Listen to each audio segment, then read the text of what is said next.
So mga tol, nagkaharap na nga po sa final press conference sina 2 Division World Champion Shakur Stevenson versus Edwin De Los Santos ng Dominican Republic. Ngayong Biyernes na nga po ang nakatakdang laban nila at nakataya po dyan ang binakanteng titulo ni Devin Haney, ang WBC Lightweight World Title. Kapag nakuha ni Stevenson ang titulo na yan, isa na siyang ganap na magiging 3 Division World Champion. Pero palaban din nga po itong makakalaban ni Shakur. Ayon kay De Los Santos mga tol, hindi daw siya pupunta sa laban na nag-aalinlangan. Nandyan daw siya para lumaban.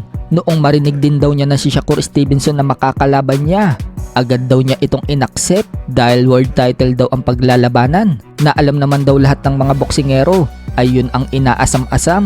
Magbabago daw ang buhay niya kapag nanalo daw siya sa laban na yan. Alam daw niya na sa ngalan daw ng Diyos na ibibigay daw sa kanya ang panalo. Nirerespeto naman po ni Shakur Stevenson ang kakayanan ni De Los Santos. May puso daw kasi ito pagdating sa laban. Basta siya, nakapokus at ready na. Bukod nga po dyan mga tol, mapapalaban din sa card na yan si Emmanuel Navarrete. Dedepensahan niya ang kanyang WBO Super Featherweight World Title dito kay Robson Consicao. Aminado si Navarrete mga tol, may hirap daw ang estilo ni Consicao. At isang fighter daw ito na may Olympic style, pero pinagandaan na daw nila yan. Pagdating naman kay Consicao mga tol, big opportunity na naman daw sa kanya na mapalaban sa world champion.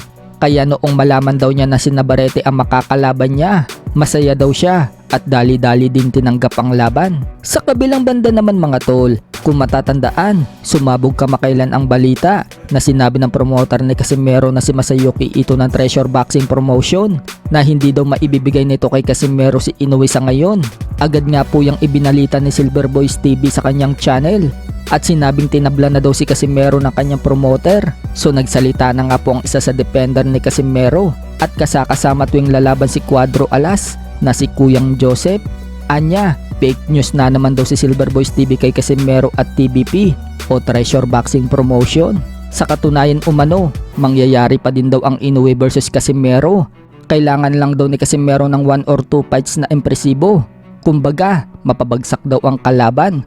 Pagkatapos daw niyan, si Inoue na daw ang susunod. Sa katunayan din umano, meron daw naghahamon kay Casimero na 3 boksingero. Kaya hindi na daw sila mahihirapan pa na maghanap ng kalaban. So ibig sabihin mga tol, mukhang tuluyan ng umatras si Yukinori Ugoni sa rematch kontra kay Casimero. Sabi ni Mark na meron po tayong 3 prospective fighters na gustong labanan si Casimero, which is hindi na tayo problema, manghamon. Samantala, pumasyal naman ang magkapatid na Casimero sa Cebu kung saan nagtitraining ang mga Pinoy boxers. Kabilang na nga po dyan si former world champion Vegeta o Milan Milindo.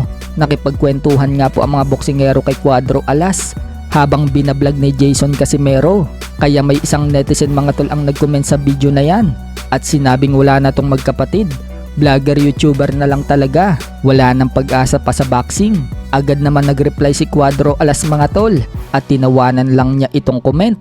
May nagtanggol naman kay Casimero at sinabing wala kang pakialam, mag-vlog ka din ng sayo. Maganda ang ginagawa ng magkapatid kasi dalawa ang kita. Tawag dyan, mindset. Hindi lang sa boxing ang income, pati na din sa vlog para marami ang ipon.